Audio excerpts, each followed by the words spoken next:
if you try to write it out, it'll be with a D instead of a TH. Yeah, I never seen it. I never seen even the thuggish dudes on Facebook or with YouTube write like that. They write like you get that from a lot school. of other cultures other than our own. Yeah, we may be illiterate and ebonically speaking, but we know we have grammar when it comes to writing it down on that pen and paper. I know, because the fact is we have to amongst each other.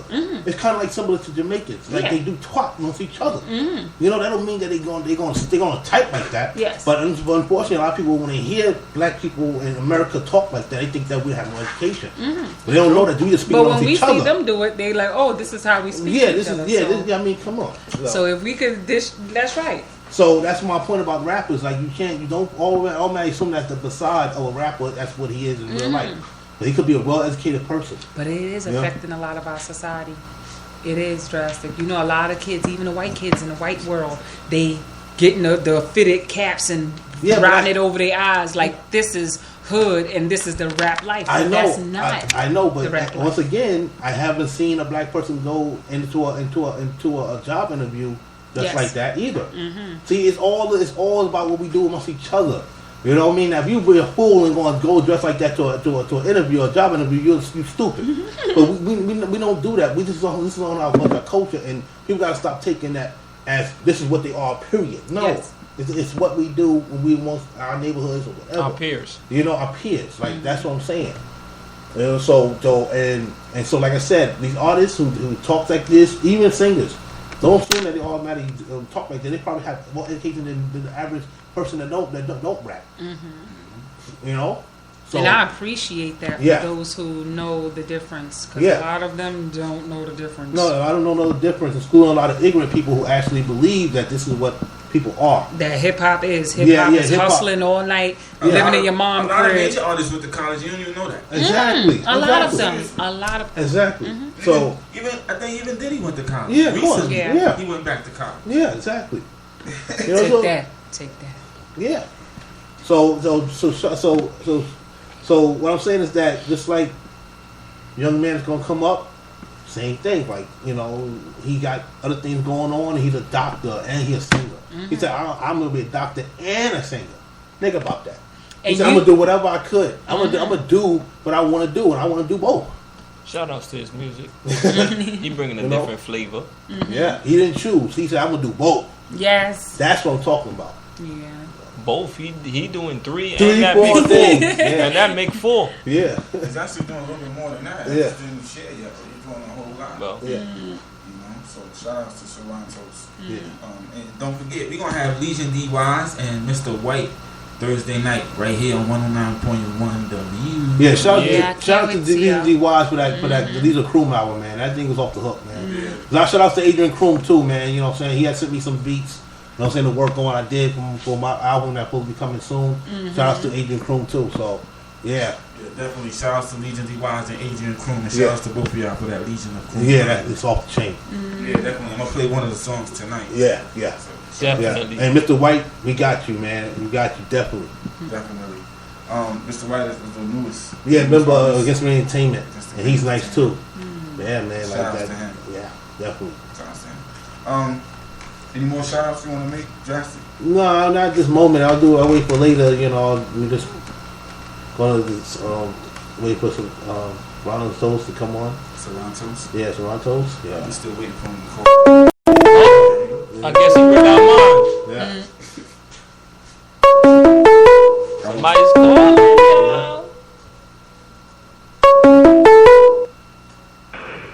Hi, Caller. You're live with The View. Hi, this is Serrantos. I was calling in for an interview. How you feeling? How you feeling? Good. I'm doing fine. How are you guys doing tonight?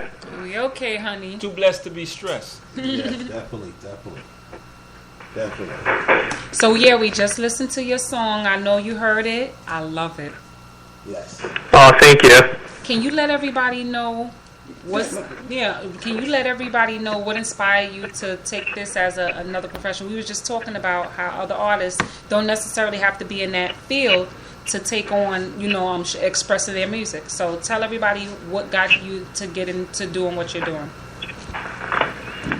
Probably the biggest thing that inspired me was just to make music. I just like the way it makes me feel, and that's probably the simplest way I can explain it. It makes me feel good inside. And anytime I have a fan or anyone respond to the music and tell me how much it touched them or how much they loved it, it makes me feel even better. And that's really what it's all about. But what inspired you to do this particular track? What were you going through in your heart? This particular track is basically a song that I wrote one night. My father passed away from lung cancer, and he had a really hard time fighting it. He got it 2 different times, and it was over several years. And probably about 2 years after he passed away one night, I was just still struggling with it. Yes. And I really started to doubt, so many things run through your head, but you doubt religion, you doubt, is there a heaven? Am I going to really see my dad again at some point? And that's kind of what the inspiration was for the song, and I think it really resonated with me, and as the music kind of came together, the lyrics were the first thing I wrote, and the music just kind of followed, and before I knew it, it became this 7.5-minute thing that really kind of fit the mood of what I was trying to create, I think. So who were your childhood idols growing up? What inspired you to make music? Yes. You mean musically? Yes.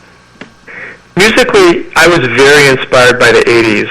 So everybody from Michael Jackson to Prince to Survivor, Def Leppard, I love everything 80s. Yeah. And I tried to create that type of music, but with a modern twist, a modern pop rock twist. Yes. And that's probably, the 80s definitely are my biggest influence. Michael Jackson. You said Michael Jackson. Yes. I love me some. Yeah. I love Michael Jackson. He had a great sound. He had a lot of very creative songs. Billie Jean, Beat It.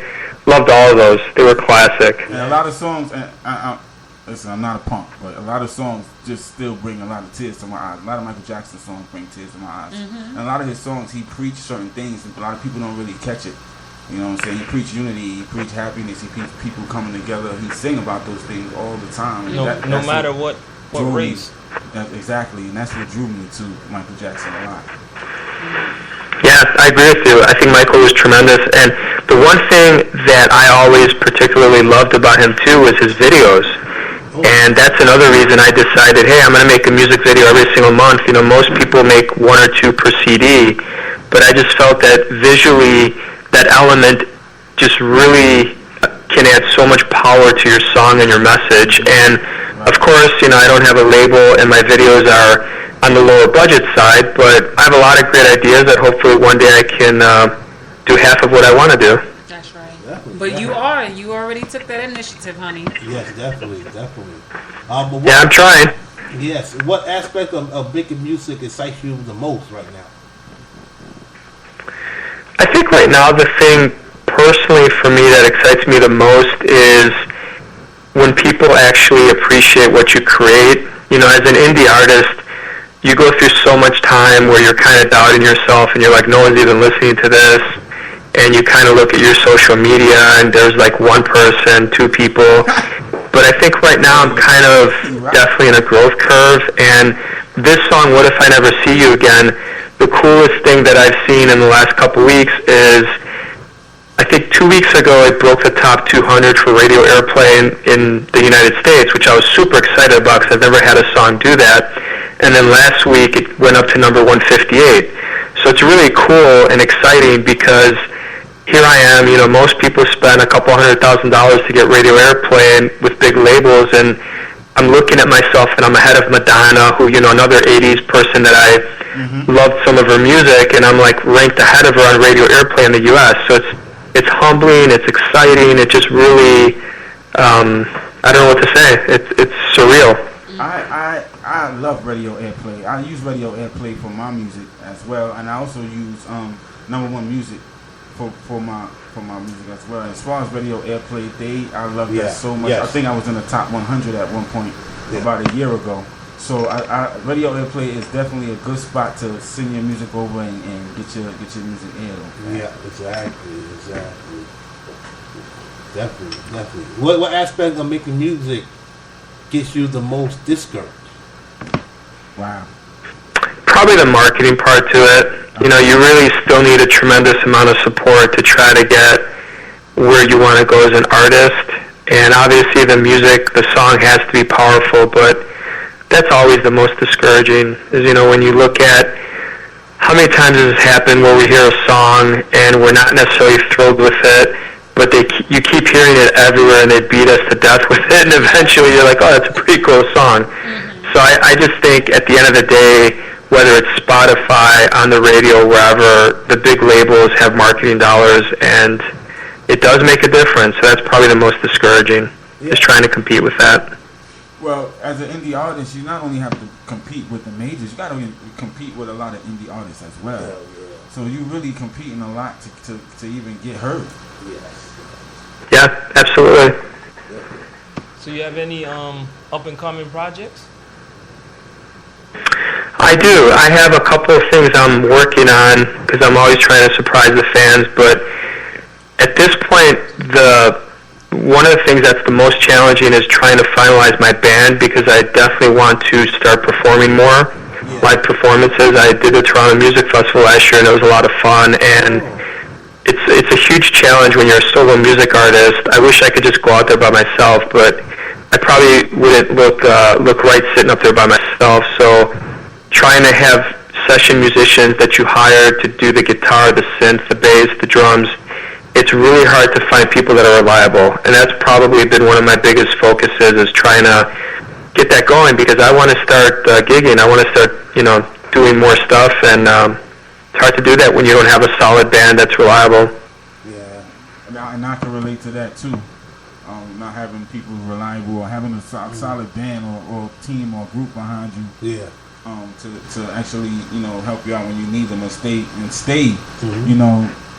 consecutive. And some people, they there for a minute, the next day not. So, so sometimes you just have to suck up and kind of do it on your own. It's crazy. They just won't show up. Yeah, definitely.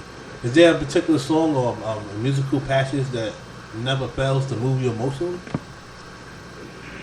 Of my songs, or just any song in general? Any song, a particular song.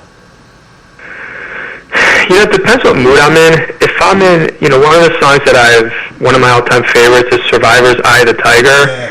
I keep thinking of Rocky III, and anytime I hear that song, I just want to, go work out. I just want to, start weightlifting, playing football, running, anything. So that probably is one of my favorite songs. It really gets me going. Yeah, that's one of the great. I remember that song as a kid. That's one of the great songs of all time. Any song that was from the Rocky soundtrack get you wanting to run or do something, get you amped up. So you just run up the top of the stairs and just yell Adrian or something. Oh man, what's one of your all-time favorite recordings? Oh, you said that already. Eye of the Tiger. Of mine, one of the songs that are released so far. There's so many favorites I have, but probably What If I Never See You Again is my favorite so far, just because it's about my dad. It's a personal message. It has gotten rated the highest, in crowd reviews and different things I've done. But it really, to me, every time I sing it, it's authentic. It's real. It reminds me of my dad, and I think a lot of people can relate, because unfortunately in this world, you're very lucky if you haven't lost someone close to you, whether it's a family member or friend, but eventually you're going to go through that. And I think at some point you are going to have doubts, are you going to see them again? Is there an afterlife? Is it their spirit, their essence, their soul? Are you going to see them again? And I think it really, to me, is very touching every time I hear it and sing it. Yeah, I definitely can relate to that, because I had lost my mother in 2002 and then my pops in 2010, so I definitely relate with what you're saying in that song. The song was awesome. It's an awesome song. We played it earlier. Yeah. And I said, I know you had a little struggle trying to get it all out first before you actually compose it the way you have it right now. Because you had to challenge that one. Yeah. Definitely. So Rontos, do you have any recent or upcoming projects you'd like to share with us? The band thing is the biggest thing I've been working on, but I am going to continue to release a new song every month, a new video every month, a new book chapter for my fiction fantasy book I'm writing every month. So I encourage all your fans to email me, message me, because I get a lot of input from the fans, and they've helped me grow. Some of these things I wasn't doing before, and the fans kept asking for a lyric video, so this year I started doing